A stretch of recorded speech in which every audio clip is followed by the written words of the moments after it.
Hey guys, Crystal Everett here again. I really just want to chat with you all about tips for building credit. I think one of the biggest things when you think about how you want to tackle credit card debt is figuring out where you are. I think one of the things that we can utilize, it's a word of wisdom that you can't face what you don't acknowledge. So if you don't even know what's out there in regards to your credit report, then you can't figure out where to go from there.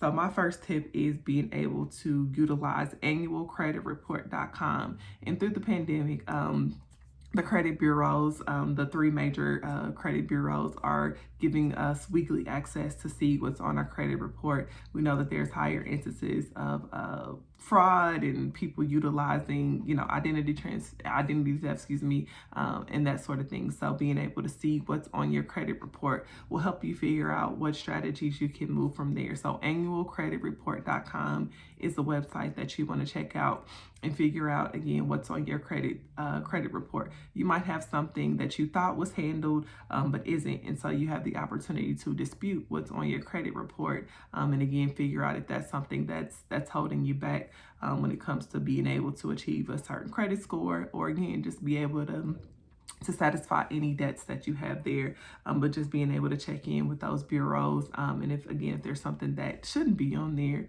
you want to make sure that you bring that up with the different credit card bureaus.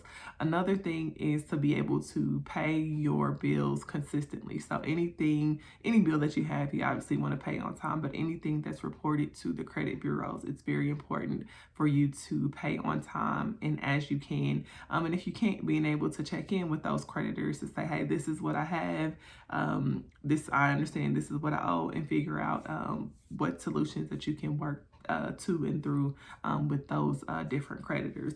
But one of the things that I'm still personally dealing with is payment history. So a few years ago, I had some missed payments for a very consistent amount of time. And so that is one thing that's keeping my credit score from jumping even higher, maybe 10 or 20 points. So being able to have that payment history, I want to say it's about 35% of your total credit score. So being able to pay your bills consistently and on time is something that is really going to help you as you tackle credit card debt, as you tackle debt in general, and be able to elevate your credit score. Open to hear some of the tips that are working for you and your family as you think about how you want to reduce your debt. Check out my website, crystaleverett.com.